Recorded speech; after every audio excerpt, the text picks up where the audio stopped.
Kallid lahemaalased, kallid külalised, mul on suur rõõm teie ees siin esineda, seda enam, et peaaegu iga 2 aasta tagant avaneb mul võimalus olla mikrofoni ees ja ma kindlasti seda võimalust kasutan.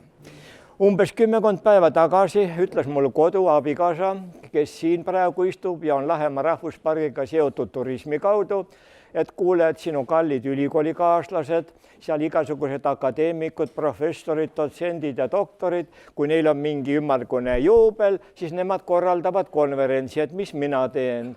Mina ütlesin, ma jätan seekord vahele, aga ma sõnasin ära, arvutis käis üks plõks ja tuli Anne Kurepalu kutse sellele üritusele siin, Lahemaa loomise lood.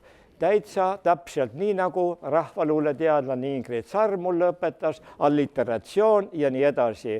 Suuremat kingitust, kui see konverents ei ole mulle mitte tulnud ja ma võin nüüd niimoodi öelda endale, et see konverents on pühendatud mulle, mina räägin sellest oma lastele, nemad oma lastelastele ja nii edasi ja nii edasi, nii et sündmus on suur ja vägev. Tahan natukene rääkida, aga minu teema ja minu kaal ei ole mitte niisugune, nagu siin varem oli, kus tõelised loojad ja tõelised tegijad võtsid sõna. Mina olen ainult riivamisi Lahemaa rahvuspargiga kokku puutunud ja ikka on niimoodi, kes vähe midagi teeb, see hästi palju räägib. Aga Lahemaa rahvuspark on olnud mulle väga oluline ja sellepärast ma ikkagi räägin ja võib-olla saate mulle andestada selle, et kõik, mis ma räägin, on seotud Jaan Eilartiga. Nii et ma arvan, see kaalub üles minu pika jutu.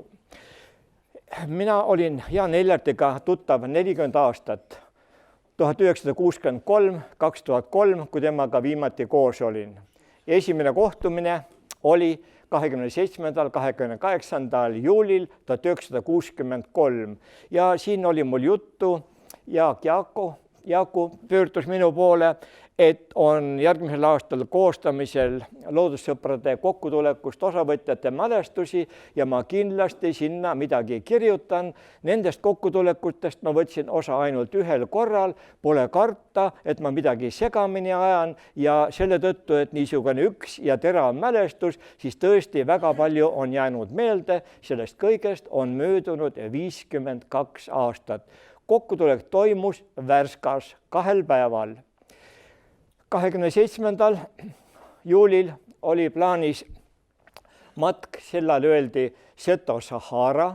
See on vist see paik, kus minu isa ja minu vanaisa on sõjaväeõppusi pidanud.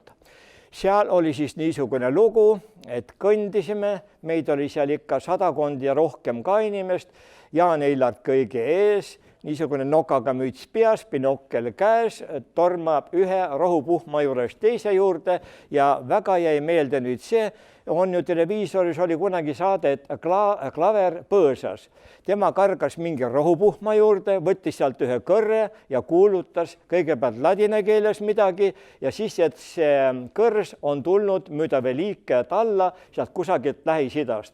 Saime 2 sammu edasi, hüppas ta kuskile põõsasse ja tuli mingi lehega välja, et selle lehe on toonud Arktika linnud sealt Valge mere äärest ja räägib loo juurde. No umbes nii nagu Uku Masing oma lugudes, ta ei saagi kuskil liikuda ega käia, muudkui mõtleb, kus see teeleht pärit on või midagi niimoodi. Vaat niisugune võimas matk oli meil seal esimesel päeval Seto-Saharas. Õhtul oli lõkkeõhtu ja seal oli siis number 1 tegelane Voldemar Panso, kes siis püüdis meie tuju ülal hoida. Ja unustasin ütlemata, päev ise algas Värska kultuurimajas peaesineja Paul Haavaoks, aga temast natuke hiljem pisut rohkem.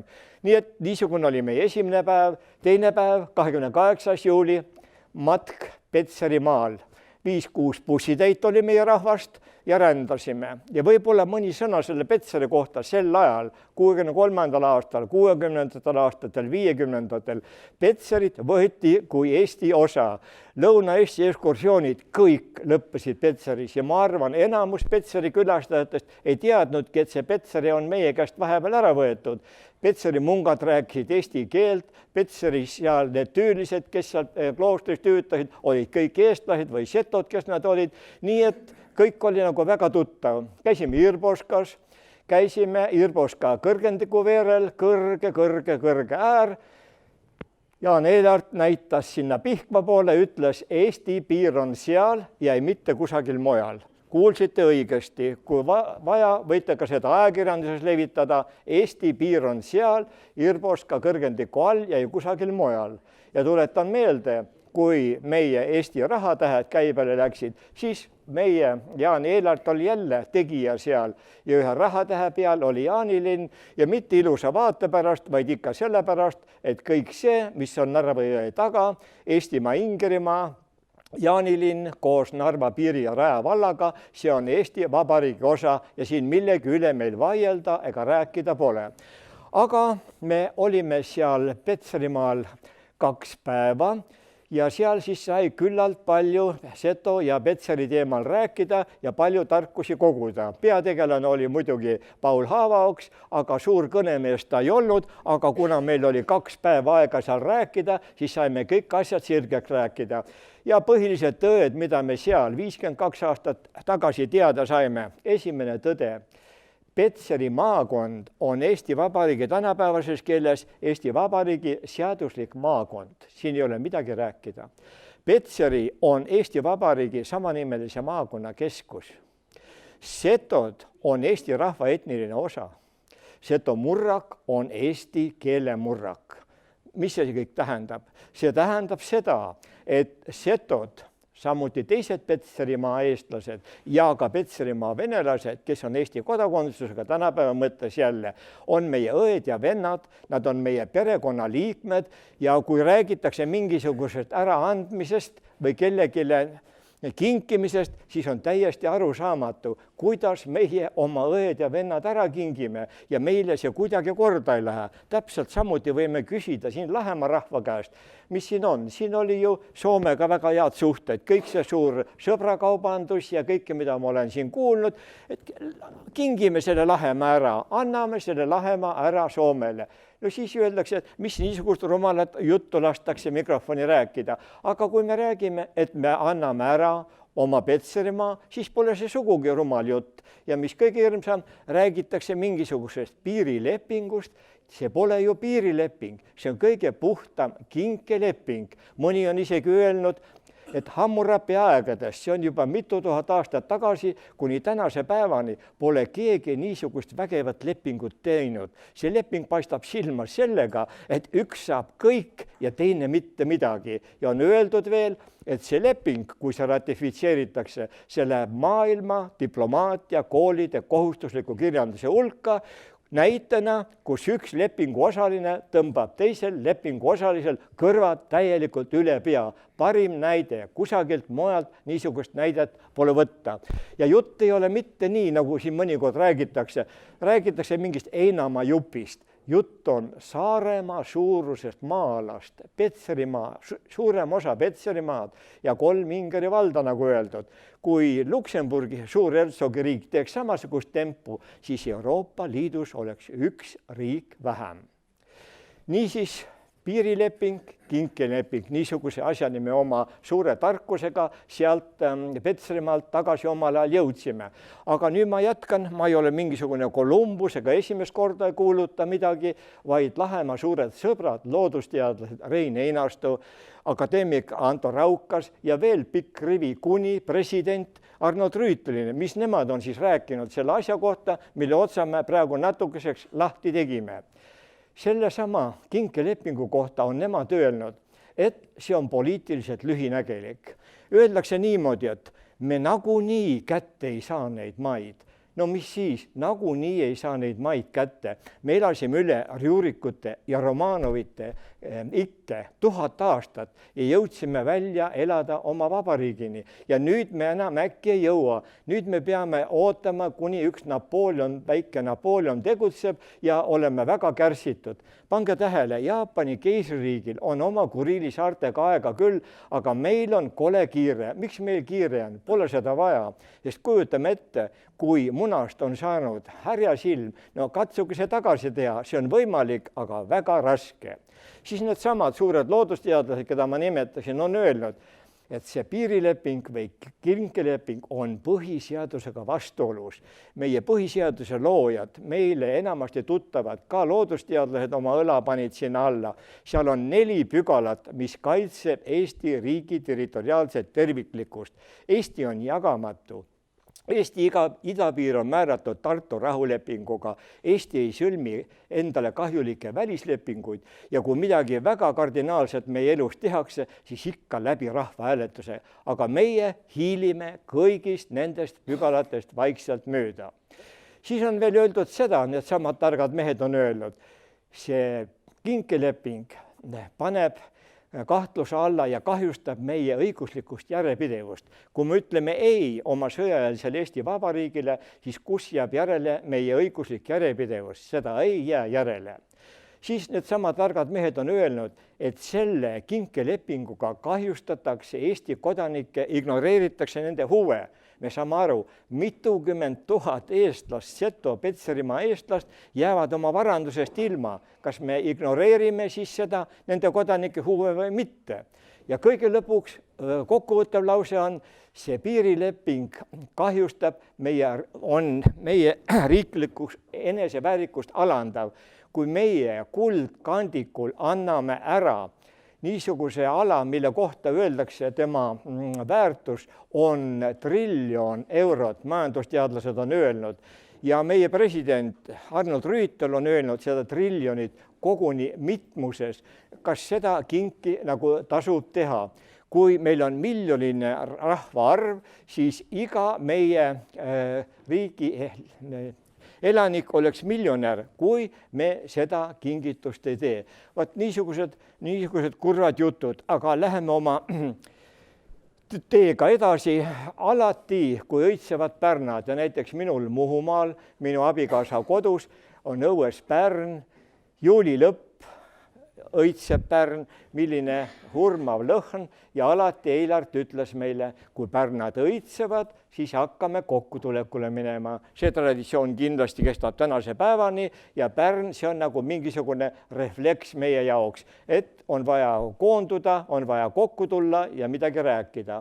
Ja kui selle Värska juurde veel tagasi tulla, siis loomulikult mina olin koolipoiss ja mingi suhtleja Eilartiga ma polnud. Tere ütlesime, jaataega ütlesime, aga põhitegelane, kes minuga kaasas oli, Pärnu Jaagupi keskkooli õpetaja Eduard Kildemaa. Tema juba Eesti ajast peale tegi ilmastikuvaatlusi, tegi linnuvaatlusi, taimefenoloogilisi vaatlusi, äikesevaatlusi ja kõiki neid vaatlusi, mida sealt ülalt poolt nagu öeldi ja tema tegi neid nagunii.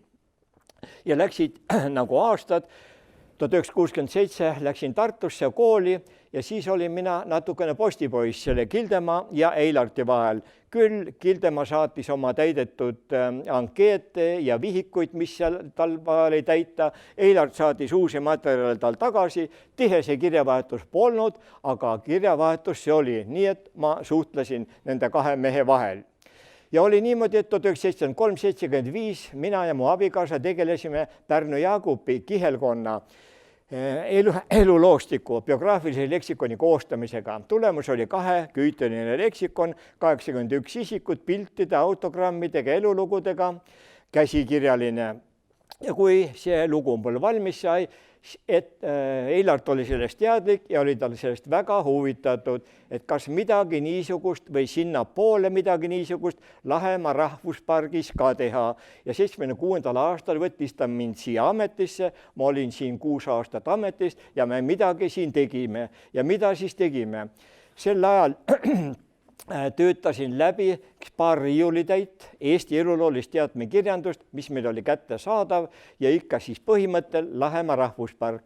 Ja nagu ütleb meie ajaloolane Endarvel seal oma Lahemaa rahvuspargi ajaloos, Lahemaa rahvuspark ei ole niisugune asi ajaloolasele, et siin on magistraalkraav ja siin on Lahemaa lõpp. Siin on metsasiht ja jälle Lahemaa lõpp.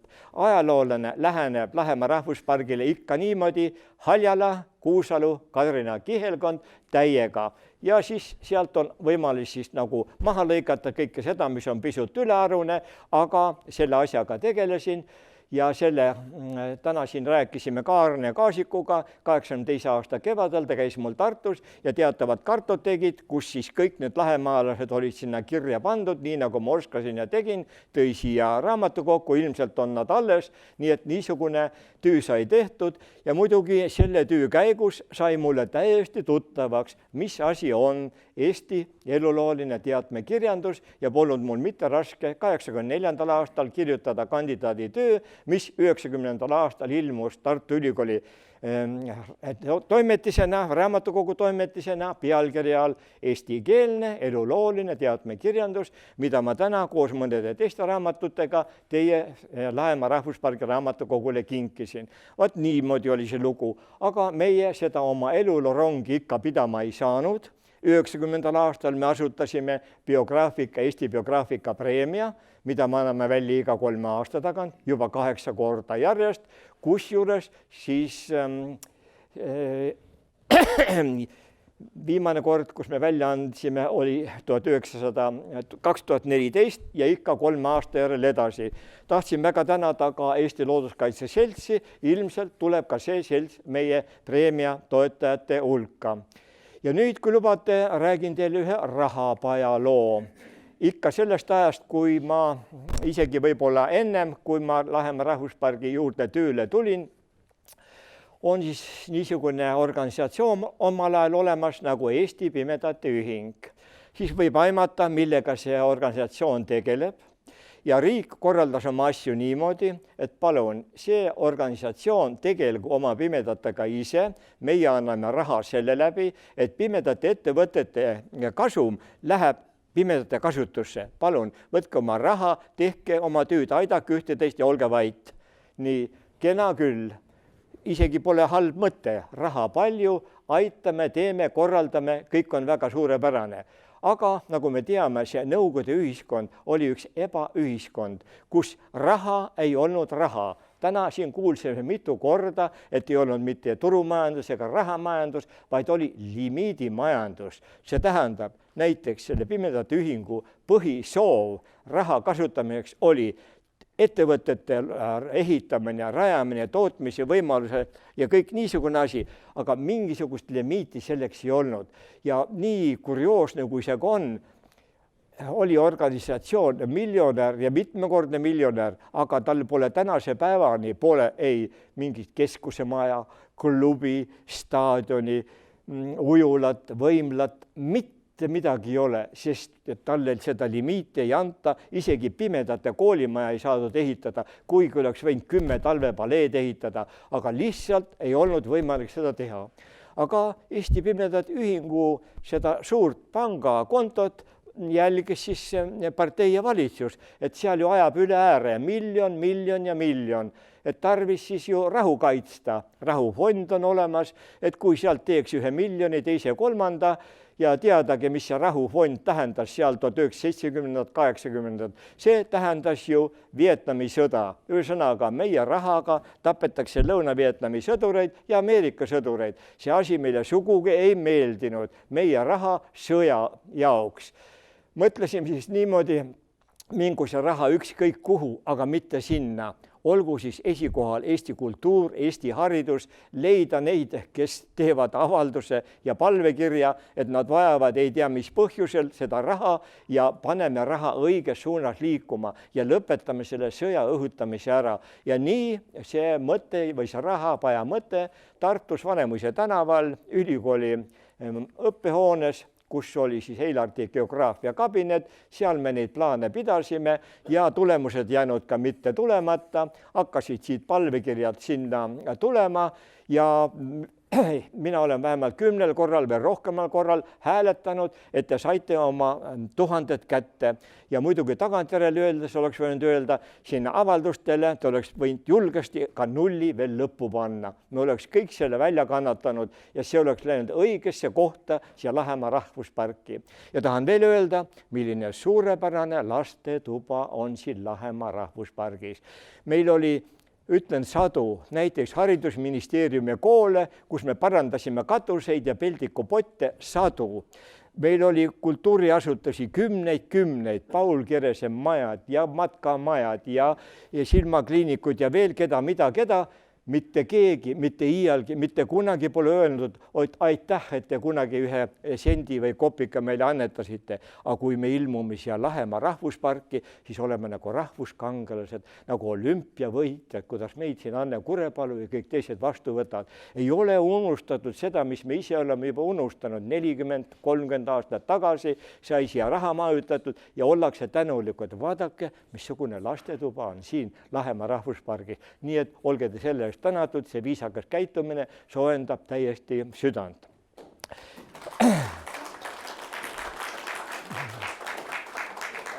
Aga mul natuke veel kui on. Võib veel rääkida.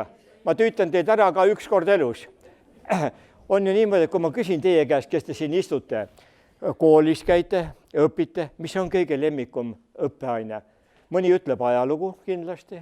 Mõni ütleb midagi geograafia, bioloogia, ühesõnaga midagi loodusõpetuse kanti. Nii, on siis olemas ju ajaloolase elukutse, ta teab ajalugu suurepäraselt, aga viida metsa, küsi, mis lind siin laulab, mis lill siin õitseb, mis puu see siin on, ta ei pruugi väga hästi teada. Ja tagurpidi, loodusteadlane teab kõiki neid puid, linde, lilli, kivimeid, kõike teab. Aga küsi tema käest Madisepäeva lahingut või mispärast see asi toimus või miks see niimoodi oli või kes ümber maailma rändas, ega ikka ei pruugi teada. Ja nüüd suure ringi küsimus teile, kes nüüd see imemees on, kes valdab mõlemat asja, Eesti kultuurilugu ja loodust ja number 5 eest. Neid muidugi on palju, kes seda valdavad, aga mina ootan nüüd vastust, et vastus oleks Jaan Eilart. Ja kuhu ma tahan oma jutuga jõuda? Ma tahan jõuda selleni, et tema oli ju mammutprojekt Eesti ajaloomälu. Ja siin on mul jälle üks väikene juhuslik teenekene. Ma viisin kokku 2 meest, Jaan Eilart ja kunstnik Aado Koch. Ma ei tea, kas seda siin Lahemaa rahvas veel mäletab, aga kindlasti mäletab. Aga see Koch ja Eilart mitte ei tegutsenud ainult Lahemaal, vaid nagu ütlesin, üle Eesti. Ja mulle väga meeldiks, kui oleks olemas üks niisugune nimekiri või kui keegi otsiks sealt Looduskaitse Seltsi nende rahapaberitest välja need rahad, mis oli makstud Aado Kochile. Ma arvan, see on üks 3-kohaline arv. Üle Eesti Jaan Eilart vahet pidamata pani mälestuskive, plaate, bareljeefe, värke, asju, vahet pidamata pani ja Aado Koch oli üks väga kohusetundlik, täpne ja korralik töömees, kes kõik need tal täitis.